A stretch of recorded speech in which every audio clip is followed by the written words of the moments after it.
What is the ultimate revenge for a woman betrayed? Is it wealth? Is it power? Or is it something far more personal, a final move, so cunning it rewrites the future itself? In the glittering, cold world of New York's elite. Olivia Chen. Westwood had everything a woman could desire: a Fifth Avenue penthouse, a billionaire husband, and a baby on the way. But behind the doors of their gilded cage, she was a prisoner. When she was cast aside for a younger model, she died alone, a forgotten wife. Her husband and his mistress toasted to their new life. But they didn't know Olivia had left behind a time bomb, a will. And in that will, a secret that would give her most precious possession to the one man her husband feared and hated above all others. This is the story of how a dead woman's final wish brought an empire to its knees. The silence in the Fifth Avenue penthouse was a living thing. It seeped from the cool marble floors, clung to the floor-to-ceiling windows that looked out over a sleeping Central Park, and pooled in the vast spaces between Olivia Chen Westwood and her husband Damien.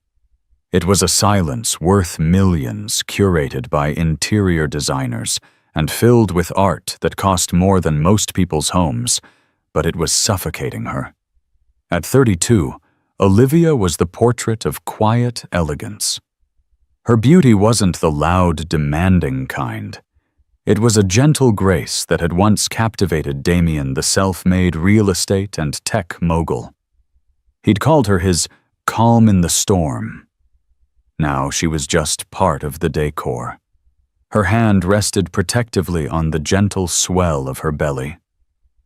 7 months carrying the heir to the Westwood Empire, an empire she no longer felt a part of.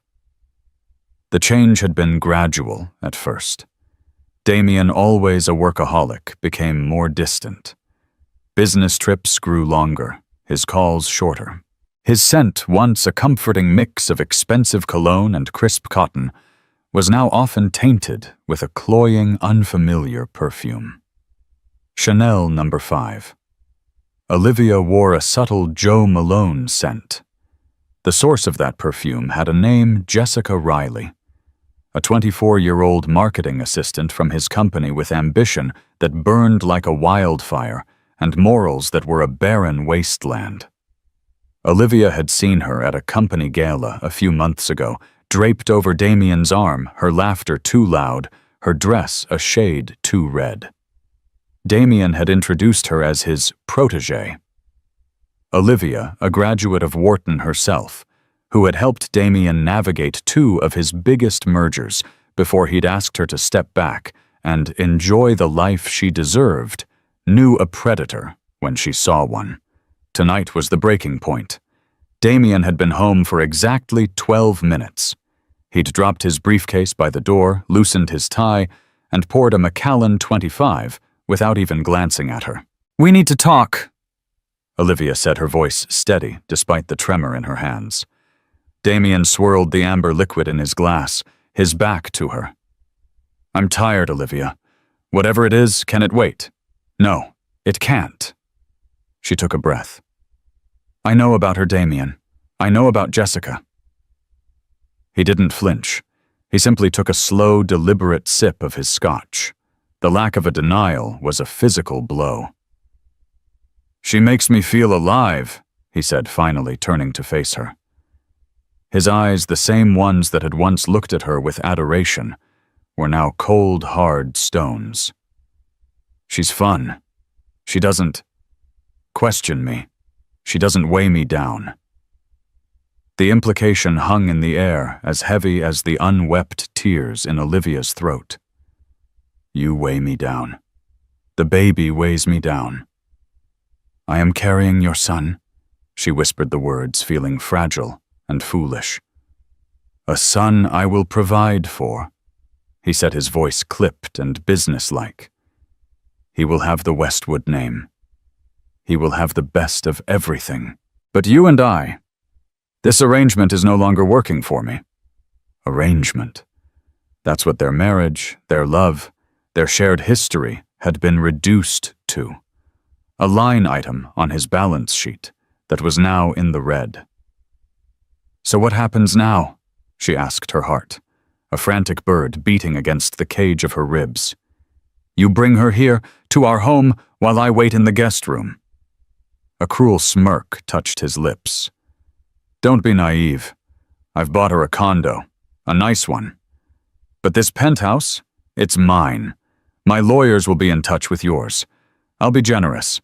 You'll be set up comfortably somewhere else. Out of the city, perhaps. The Hamptons. It's better for a child anyway. He was exiling her, disposing of her like an outdated piece of technology. The fight went out of her, replaced by an icy calm. She saw him clearly for the first time in years, not as the man she loved, but as a hollow shell of ambition and ego. She had helped build his empire, smoothed his rough edges, hosted the dinners that charmed his investors, and this was her severance package. I see, she said. Good. I'm glad you're being sensible. He drained his glass and placed it on the bar with a decisive click. I'll have my things packed and move to the club for a few weeks until Jessica's place is ready. It's cleaner this way. He walked past her without another glance, his footsteps echoing in the cavernous room. Olivia stood there, a solitary statue in the museum of her failed marriage. She looked down at her belly, at the life stirring within her. He will provide for you, Damien had said. But Olivia knew Damien's provision came with strings of control and a legacy of coldness. Her son would not be raised to be another Damien Westwood, not if she had anything to say about it. As the front door closed, sealing her into the silent, opulent prison, a new fierce resolve began to take root in the ashes of her heart. Damien thought he was writing the end of her story.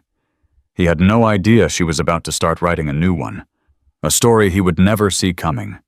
And the main character wouldn't be him. It would be the one man in the world he truly despised, Nathaniel Thorne. The Hamptons estate Damien had generously provided was a beautiful prison, a sprawling shingle-style mansion with a pristine lawn that rolled down to a private stretch of beach on the Atlantic. It was sterile, impersonal, and achingly lonely. Damien had his lawyers deliver the keys via a messenger. He never came himself. The financial support was automatic, a clinical deposit into a new bank account every month.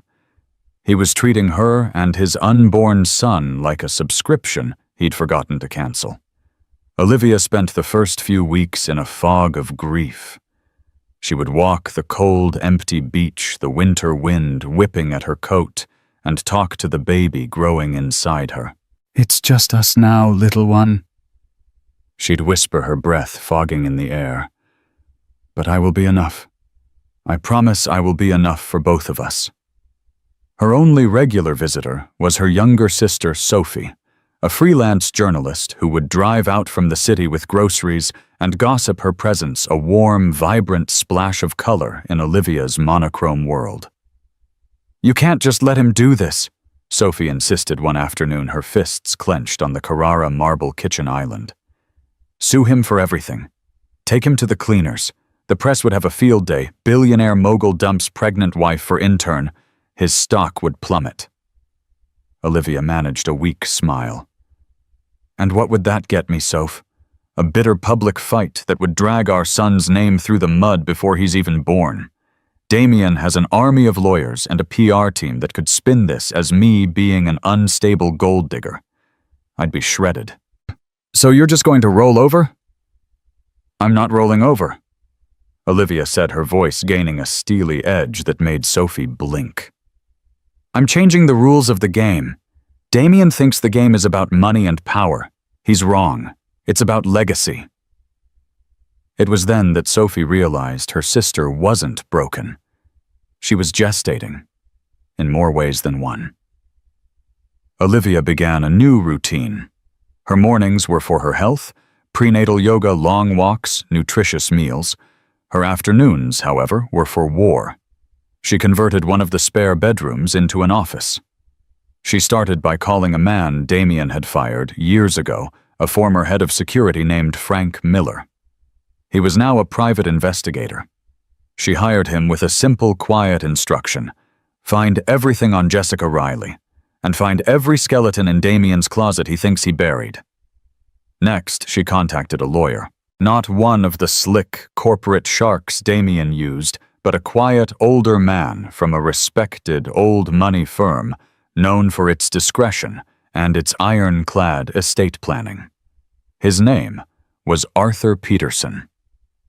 In their first meeting in his wood-paneled office in a historic downtown building, she laid out her situation.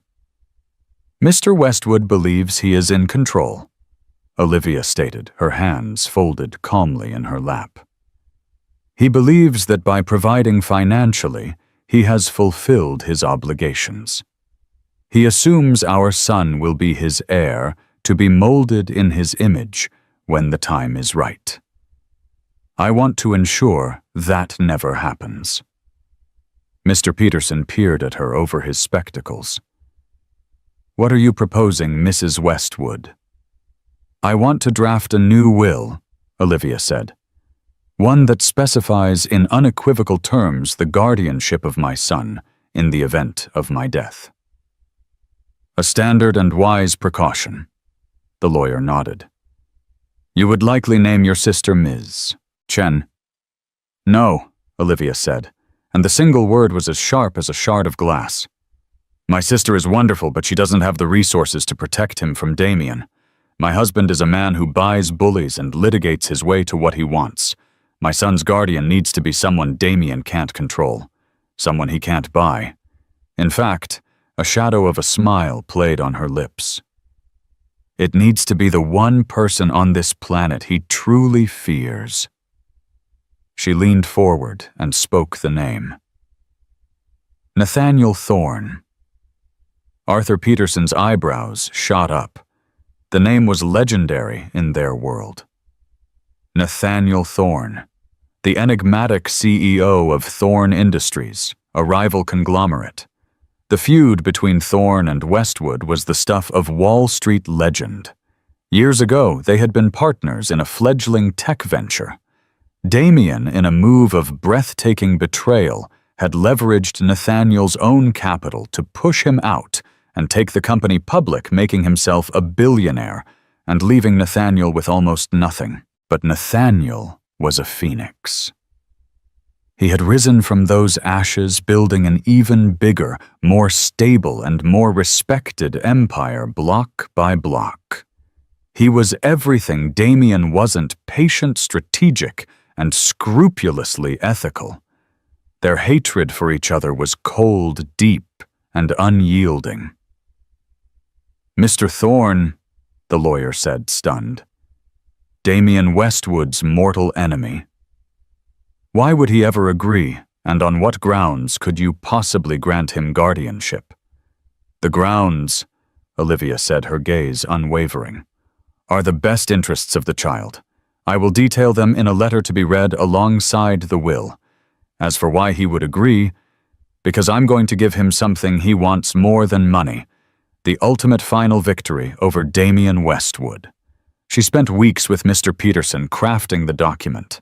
It was a masterpiece of legal fortifications. She stipulated that the guardian would also be the trustee of a vast fund set aside for her son, a fund she was creating by liquidating all the personal assets and stocks that were solely in her name from before the marriage. It was a fortune Damien had forgotten she even had. The will stated that if the named guardian refused, a second, less desirable option would be enacted, but the custody would never revert to Damien Westwood, citing his emotional abandonment and moral turpitude. She also penned 2 letters. The first was to Nathaniel Thorne. It was long, detailed, and brutally honest. She recounted Damien's cruelty, his narcissism, and her fears for her son's future. She didn't beg. She proposed a strategic alliance. "Protect my son," she wrote, "and you will have the one thing he can never take from you, his own legacy. You will raise his heir to be a better man than he ever was. That will be your revenge, and my son's salvation." The second letter was for her son, Noah. She poured all her love, her hopes, and her dreams for him into those pages to be given to him on his 18th birthday. As her due date approached, a strange sense of peace settled over Olivia. The PI Frank had delivered a dossier thick with damning information on both Jessica and Damien. She sealed it, addressed it to Nathaniel Thorne, and gave it to Mr. Peterson for safekeeping with the will. Her preparations were complete. She had built a fortress around her son, using the only materials she had left: her intellect, her foresight, and her fierce, all-consuming love. One rainy April morning, 2 weeks before her due date, a sharp, debilitating pain shot through her abdomen. She collapsed onto the cold kitchen floor, her phone clattering just out of reach. Alone in the silent mansion, with the storm raging outside, Olivia Westwood went into labor. The call came from a flustered housekeeper who arrived for her morning shift to find Olivia unconscious on the floor. The Hamptons' emergency services were efficient. An ambulance sliced through the rain-slicked roads, sirens screaming a lament that no one in Olivia's world could hear. At the hospital, it was a frantic ballet of doctors and nurses.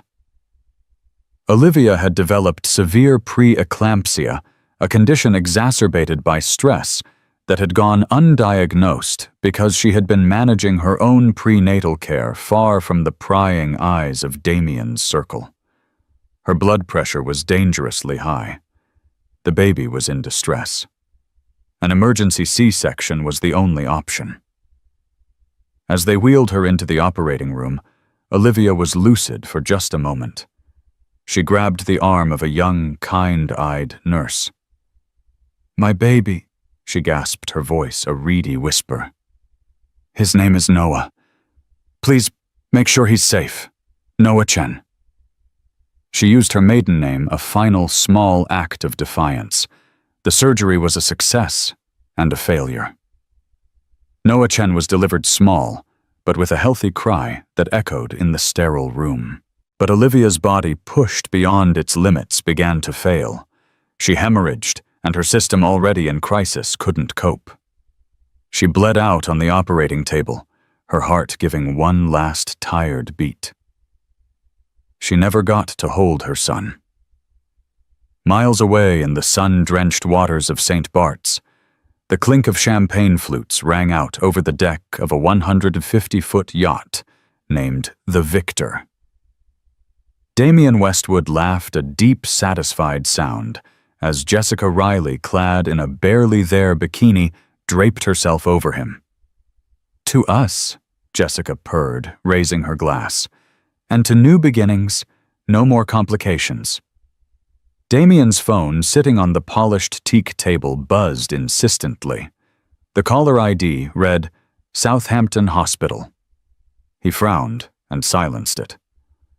"Probably a fundraising call," he muttered, turning his attention back to Jessica. The call came again. Annoyed, he rejected it. When it rang a third time, he answered with a snarl. "What?" The voice on the other end was hesitant professional, a hospital administrator. "Mr. Westwood, I'm calling about your wife, Olivia Westwood." "She's not my wife," he corrected instantly, a cruel reflex. "We're separated." "What does she want?" "Money." There was a pause. "Sir, there was an emergency. Mrs. Westwood was brought in this morning. She delivered a baby boy via C-section. But I'm so sorry to tell you this, sir. There were complications. We were unable to save her. She passed away just under an hour ago." The world on the yacht didn't stop. The sun still glinted off the turquoise water, the gentle waves still lapped against the hull, Jessica was still smiling expectantly at him. But Damien felt a strange, cold void open in his chest. It wasn't grief. It was inconvenience, a problem, a loose end he thought he had neatly tied up. And then the administrator's other words hit him. A baby boy. An heir. His son. "The baby?" he asked, his voice flat. "He's in the ICU, but he's stable. He's a fighter, Mr. Westwood. He's waiting for his father." Damien hung up. Jessica's smile had faded, replaced by a calculating frown. What is it? What did the hag want now? "She's dead." Damien said the words, feeling foreign in his mouth. He looked out at the endless ocean. Olivia is dead. She had the baby. Jessica's face went through a flicker of emotions, shock, then concern, which was quickly replaced by something else. A slow, spreading smile of pure, unadulterated triumph. She let out a short, sharp laugh. "Well," she said, sidling up to him and wrapping her arms around his neck. "Isn't that convenient?" She kissed his cheek. "Don't look so glum, darling. It's tragic, of course. But think of it. No messy divorce, no alimony. And you have your heir. We can raise him. Our son." The idea was grotesque. Jessica, a mother. But Damien was a pragmatist. She was right. The problem had solved itself. A wave of relief, dark and shameful, washed over him. He pulled her close. "You're right," he said, the cold void in his chest filling with the familiar warmth of his own ambition. He now had everything he wanted. His freedom, his lover, and the son to carry on his name. The perfect, clean slate. Back in Southampton, the kind-eyed nurse who had spoken to Olivia was filling out paperwork. She carefully wrote the name on the baby's temporary hospital bracelet. Noah Chen. She looked at the tiny infant sleeping in the incubator, his tiny fists clenched. He was alone, his mother gone, his father celebrating on a yacht thousands of miles away. The nurse felt a pang of profound sadness for the little boy who had entered the world in the midst of such a quiet, lonely tragedy. She had no idea that the boy wasn't alone at all. His mother had built an army to protect him, and the general was about to be summoned. A week later, Damien Westwood, tanned and looking more inconvenienced than bereaved, strode into the 40-floor conference room of the law firm Peterson, Hale & Associates. He had traded his yacht attire for a bespoke Tom Ford suit, a costume of solemnity. Jessica had wanted to come for support, but Damien's PR team had insisted it was a terrible look. She was sulking in his penthouse, likely shopping online. He was here for the reading of Olivia's will, a formality he assumed would be swift and simple. She'd get their pre-nuptial agreement amount, some assets would be put in trust for the boy, and that would be that. He would take custody of his son, hire a team of the best nannies money could buy, and raise his heir. In the room were Olivia's sister, Sophie, her eyes red-rimmed and filled with a palpable hatred for him, and the lawyer, Arthur Peterson, who regarded him with an expression of cool distaste. Damien gave a curt nod and took a seat at the head of the long mahogany table. "Let's get this over with, Arthur," Damien said, his tone brisk. "I have a board meeting at noon." Mr. Peterson adjusted his glasses.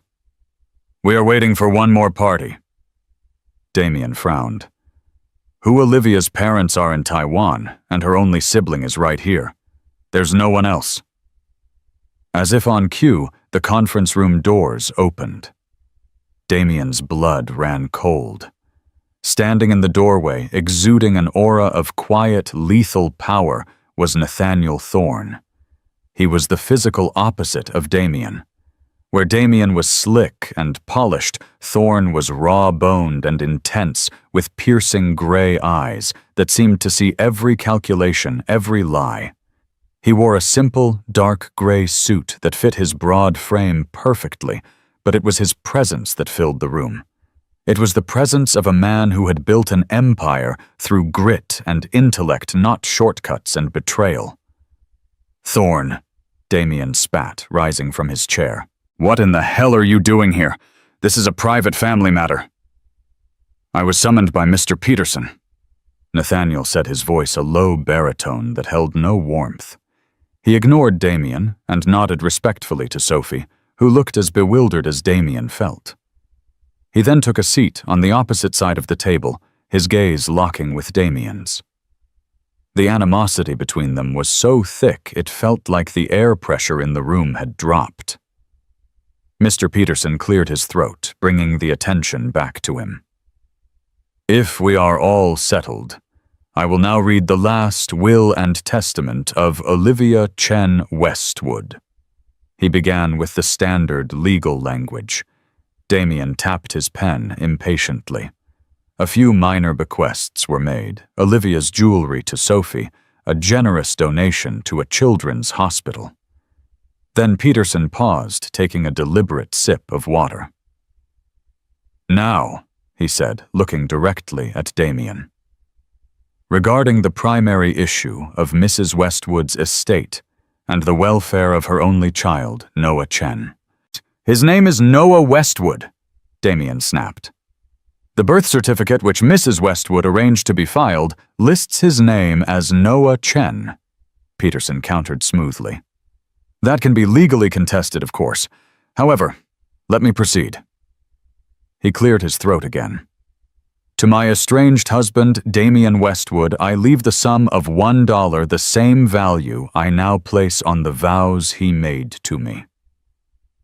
Damien's face turned purple. Sophie let out a sound that was half gasp, half laugh. Peterson continued, his voice steady. "All of my personal assets, including my premarital stock portfolio in Chen Global, imports my art collection, and all personal property are to be placed in a trust. The sole beneficiary of this trust will be my son, Noah. The trust will be managed by a trustee who will have full discretion over the funds for Noah's care, upbringing, and education." Damien relaxed slightly. A trust. Fine. He would control the trustee. He was still in control. "And now," Peterson said, taking off his glasses and looking at the three people before him, "we come to the most crucial stipulation. The matter of legal guardianship of my son Noah Chen." He put his glasses back on and read from the page. "It is my dying wish and my most solemn legally binding directive that my son be protected from the corrupting influence, emotional negligence, and narcissistic personality of his biological father, Damien Westwood. Therefore, under no circumstances shall Damien Westwood be granted physical or legal custody of my child." "That's preposterous!" Damien roared, slamming his hand on the table. "I'm his father. No court in the country would uphold that." "She provided a mountain of evidence to support her claim, Mr. Westwood," Peterson said calmly, "including phone records, financial statements proving your affair, and sworn affidavits from staff detailing your abandonment. It would be a very, very ugly court fight for you. But it won't come to that, because she did not leave her son without a guardian." He took one final deep breath. "I hereby grant full and sole legal and physical guardianship of my son Noah Chen to Mr. Nathaniel Thorne." Silence. Absolute, deafening silence. Damien stared, his mouth agape, his brain refusing to process the words. Sophie's jaw had dropped. And Nathaniel Thorne, the man at the center of the explosion, showed the first flicker of emotion Damien had ever seen from him: pure, unadulterated shock. His stony facade cracked his eyes wide with disbelief. Damien finally found his voice, It was a strangled, venomous whisper. "She did what? It's all here," Peterson said, tapping the document. "Legally airtight. Signed, witnessed, and notarized. She also left a personal letter for you, Mr. Thorne, explaining her reasoning." He slid a thick, cream-colored envelope across the table. Nathaniel stared at the envelope as if it were a cobra.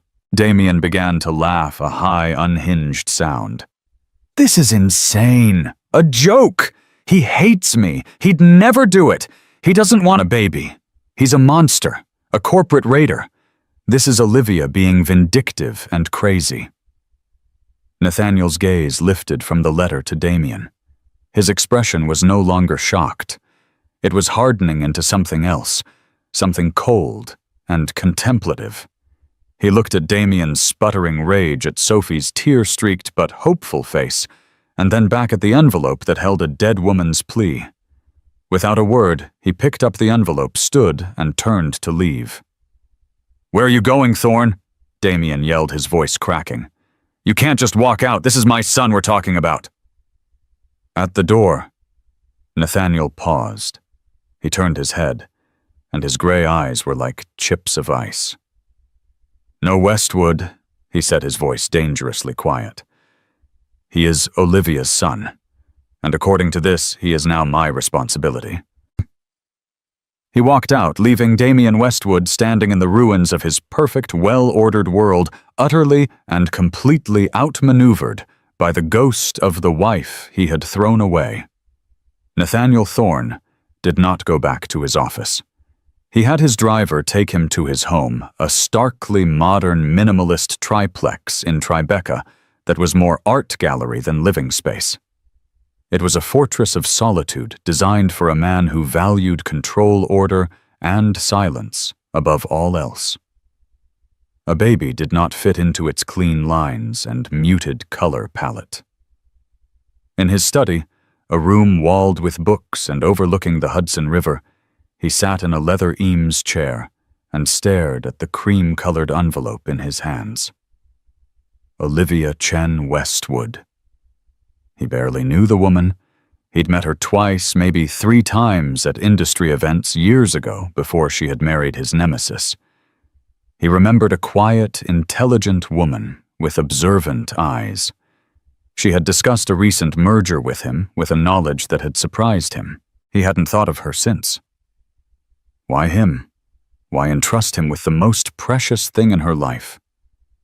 Was this just a final poisoned dart aimed at Damien? A way to use her child as a weapon to torment her husband from beyond the grave? The thought soured in his stomach. Nathaniel had built his career on logic and strategy, not on petty emotional games. If that's all this was, he would have his lawyers decline the guardianship and walk away. His fingers broke the wax seal. Her handwriting was elegant, precise. He began to read. Mr. Thorne, if you are reading this, then my worst fears have come true, and I have not survived to raise my son. I know this request must seem shocking, perhaps even insane. We are strangers.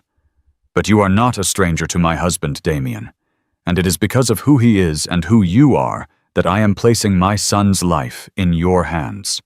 I am not doing this out of spite. I want to be very clear about that. This is not a weapon. This is a shield. My son Noah is my entire world, and I will do anything to protect him, and he needs protection from his own father. The letter went on to describe in calm, devastating detail the man Damien Westwood was behind closed doors, his emotional cruelty, his pathological narcissism, his view of people, even his own child, as assets or liabilities. He will not love Noah, she wrote. He will see him as a legacy, a miniature version of himself to be molded and controlled.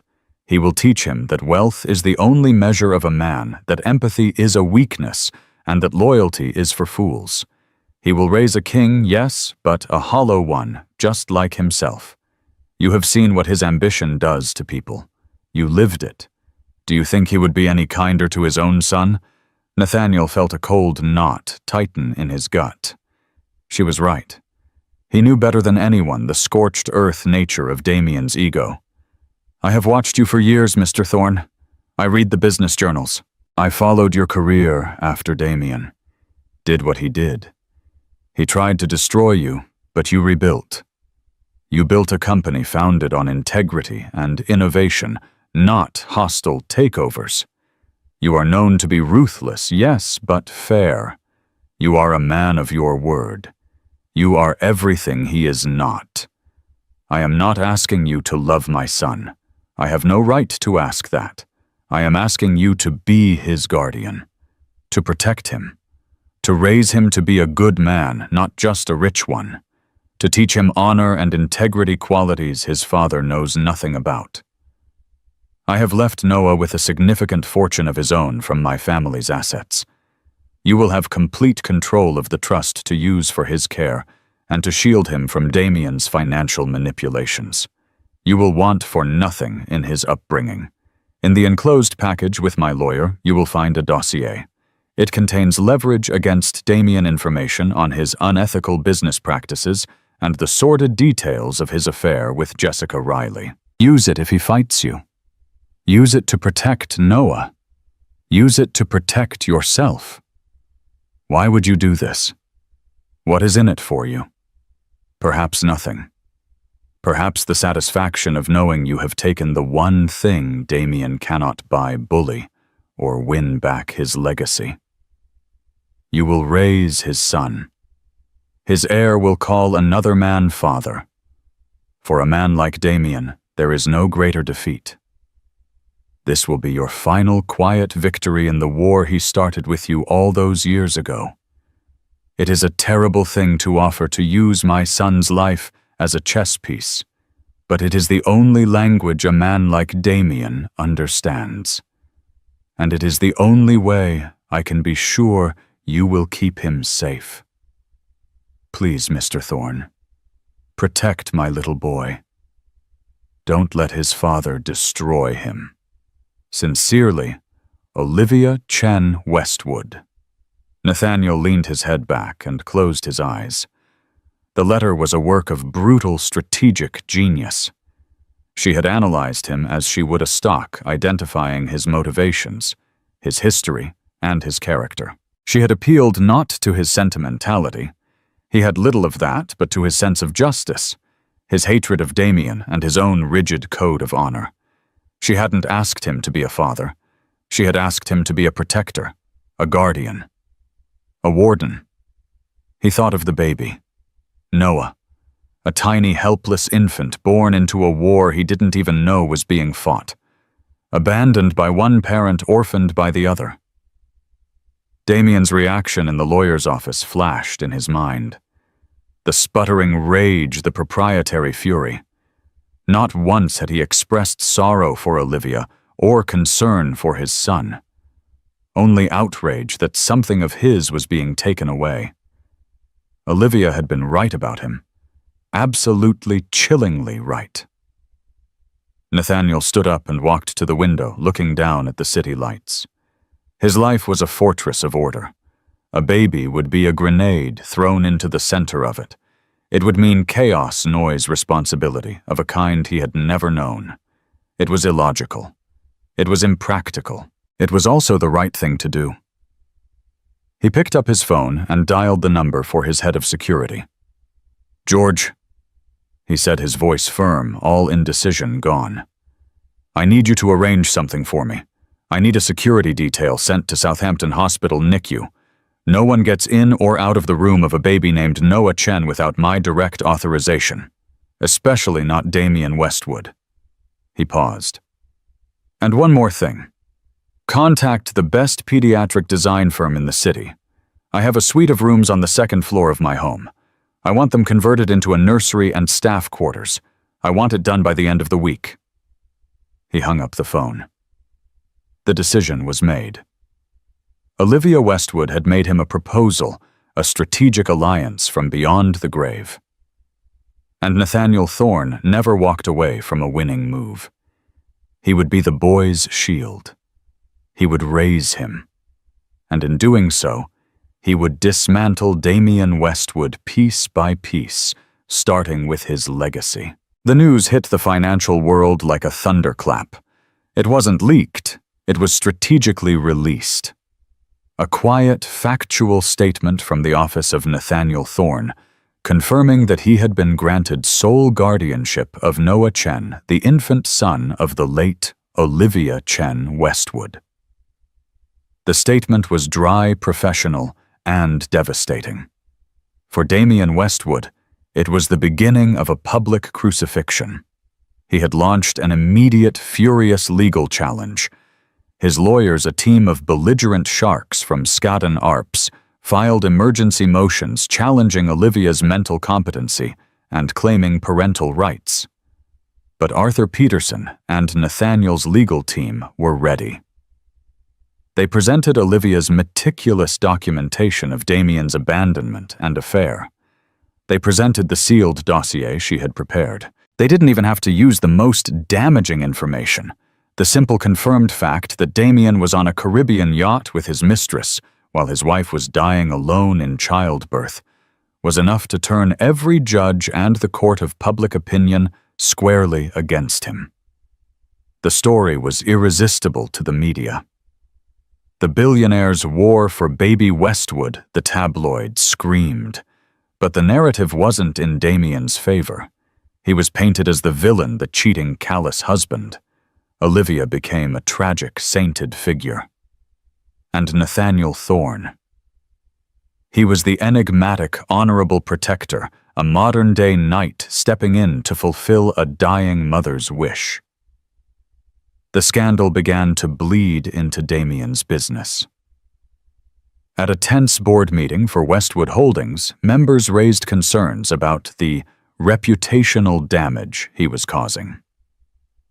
An activist investor smelling blood in the water began agitating for a vote of no confidence. A multi-billion-dollar merger he had been orchestrating with a conservative family-run conglomerate in Germany was suddenly put on hold due to concerns over leadership stability.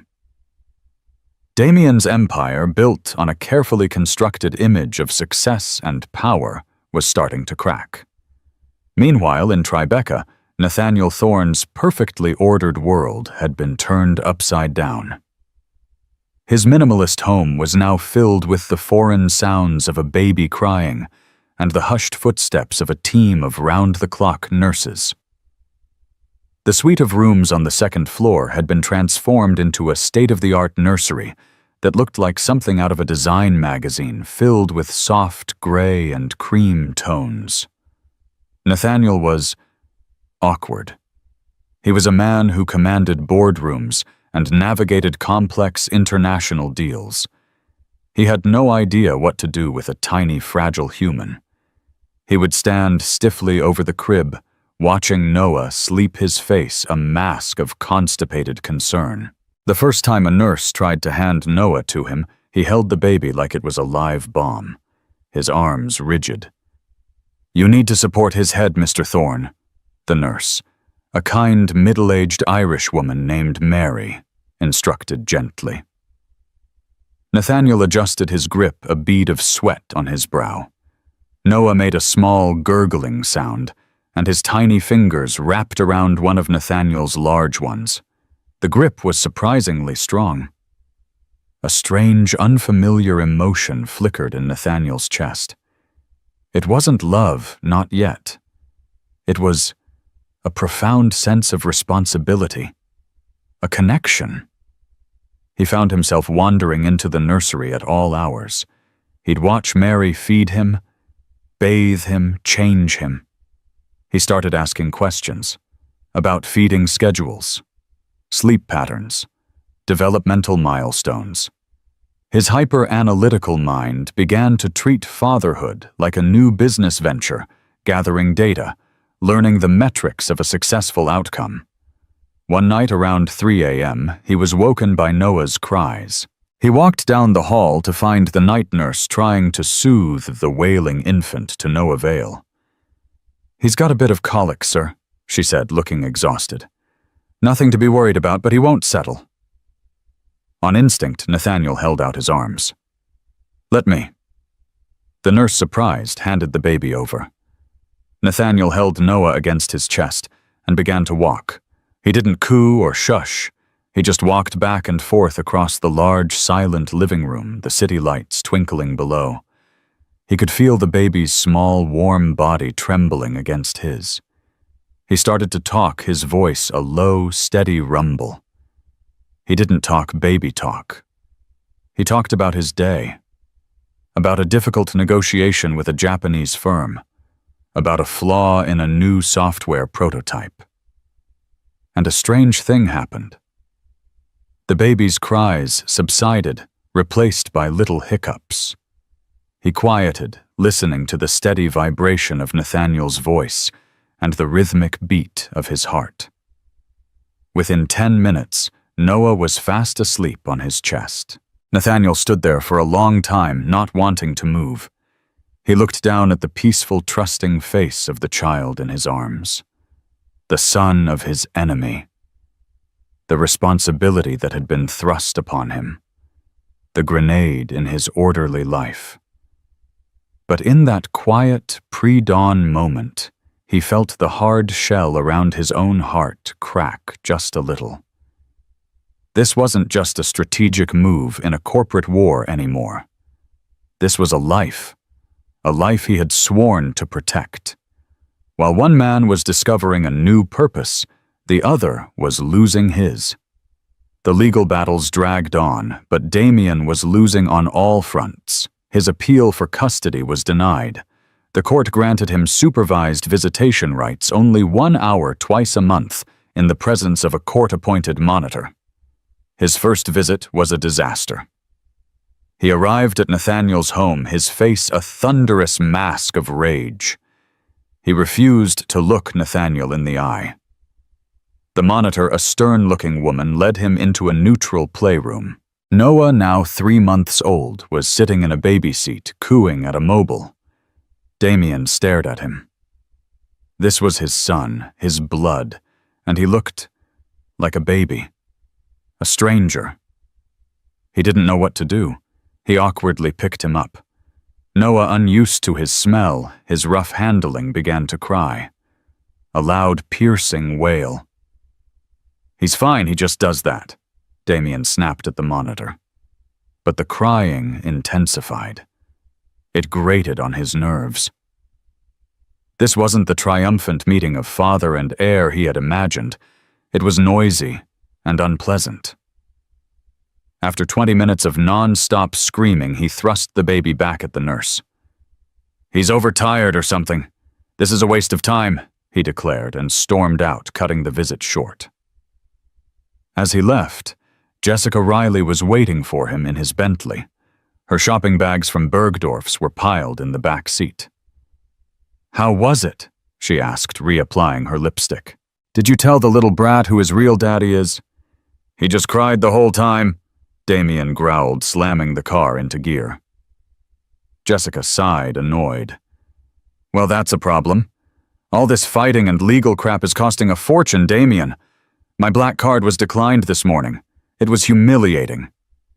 The board has frozen my discretionary accounts pending a review." He gritted out his knuckles, white on the steering wheel. Jessica turned to him, her perfectly made-up face hardening. The playful kitten was gone, replaced by a cold-eyed predator. "You promised me an empire, Damien, not declined credit cards and a screaming brat you can't even control. You need to fix this, or I'll find someone who can give me the lifestyle I deserve." Damien looked at her, truly looked at her, and saw not a partner, but another liability. He was surrounded, attacked by the ghost of his dead wife, thwarted by his greatest enemy, and now being picked apart by the very vulture he had invited into his life. His empire wasn't just cracking, it was beginning to burn. The final collapse of Damien Westwood's world happened faster than anyone anticipated. The German merger, his keystone project, officially fell through. The public reason was market volatility. The private reason, which was promptly leaked to the Wall Street Journal by a source close to Thorn Industries, was that the German patriarch refused to do business with a man of such profound moral failings. The stock of Westwood Holdings plummeted by 30% overnight. The activist investor seized the moment, calling for an emergency shareholder meeting.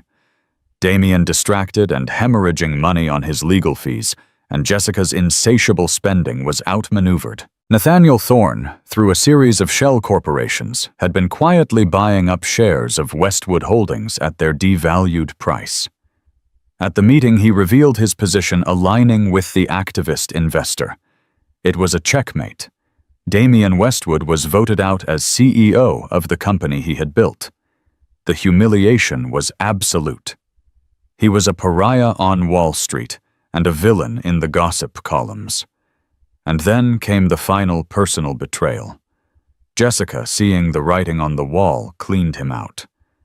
While he was at the disastrous shareholder meeting, she was at their penthouse. She took the jewelry he had bought her, emptied their joint accounts of what little liquid cash remained, and disappeared. She left a single cruel note on his pillow, written in her lipstick on a sheet of his personal stationery. "Thanks for the fun. Should have signed a prenup with me, not her. Ciao." And Damien came home to a half-empty closet and a deafening silence that was horribly reminiscent of the one he used to share with Olivia. He was ruined. He had lost his company, his fortune, his mistress, and the respect of the world. And his son, the one piece of his legacy he thought he could control, was being raised by his most hated enemy. The irony was so bitter, it felt like acid in his throat. He had thrown away a queen for a pawn, and in the end, the pawn had run off with the gold, leaving him with nothing. A year passed. The world moved on. Damien Westwood became a cautionary tale, whispered in exclusive clubs, a modern-day Icarus who had flown too close to the sun of his own ego. He sold the penthouse and the Hamptons estate to cover his debts and moved into a much smaller rented apartment, a ghost haunting the city he once ruled. He stopped attending the supervised visits with his son. It was too painful, too humiliating to see Noah in the arms of the nurses and staff at Nathaniel's home, a home that represented everything he had lost. At Nathaniel Thorn's Tribeca triplex, a different world was taking shape. The stark minimalist fortress had softened. There were now baby gates, a colorful playmat in the living room, and the abstract sculpture in the foyer had been replaced by a ridiculously large stuffed giraffe. Noah was a happy, thriving one-year-old. He was just learning to walk, toddling on unsteady legs through the vast apartment. And his favorite person in the world was the tall, serious man he was just learning to call Nate. Nathaniel Thorn had been transformed. The change was subtle to outsiders, but profound to those who knew him. He still ran his empire with ruthless efficiency, but he now left the office at 5:30 sharp. He had learned how to give a bath without flooding the bathroom, how to make monster noises that sent Noah into fits of giggles, and how to read Goodnight Moon with the perfect soothing cadence. The first time Noah had pulled himself up by holding onto Nathaniel's leg, looked up at him with wide, trusting eyes, and said, "Dada." Nathaniel had frozen. The nurse had quickly said, "He just babbles that at everyone, Mr. Thorn." But Nathaniel knew better. A feeling fierce and overwhelmingly protective had surged through him. It was love. Unplanned, illogical, and undeniable. On the first anniversary of Olivia's death, Nathaniel did something he had never expected to do. He drove with Noah out to a quiet cemetery in Westchester, where Sophie had arranged for Olivia to be buried. He stood before the simple, elegant headstone that read, "Olivia Chen Westwood, beloved mother." He held Noah in his arms, the little boy's head resting on his shoulder. "This is your mother," Nathaniel said softly. She was a brilliant, strong woman, and she loved you more than anything in the world. Noah, too young to understand, just reached out a chubby hand and patted Nathaniel's cheek. Nathaniel looked at the grave, a silent promise passing between him and the woman he had barely known, but who had entrusted him with everything. He was no longer just a guardian or a protector. He was a father. In her final desperate act, Olivia hadn't just secured her son's future.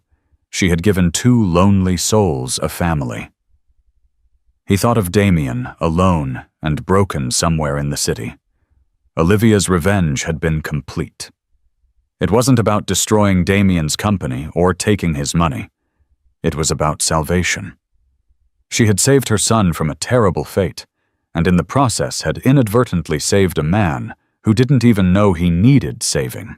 The legacy of Damien Westwood was ashes, but the legacy of Olivia Chen, a legacy of love, strength, and incredible foresight, was just beginning. And so a story that began in betrayal and heartbreak ends with the quiet creation of a new family born from the ashes of an old one. Olivia Chen Westwood's last act was not one of vengeance, but one of ultimate protection. She knew that the best way to defeat a man like Damien Westwood wasn't to take his money, but to rewrite his future. In giving her son to his greatest enemy, she gave Noah the one thing Damien's billions could never buy a father's love. Nathaniel Thorne. A man who lived in a world of cold logic and corporate warfare found an unexpected purpose in the innocent trust of a child. It's a powerful reminder that sometimes the greatest victories aren't loud and explosive, but are won in the quiet moments: a bedtime story, a shared laugh, a promise kept to a ghost. If this story of justice, legacy, and the surprising forms that love can take moved you, please let us know by hitting the like button. Share this video with someone who appreciates a story where the good guys in their own unexpected ways truly win. And for more gripping stories that explore the depths of human emotion, make sure you subscribe to our channel and turn on notifications. Thank you for listening.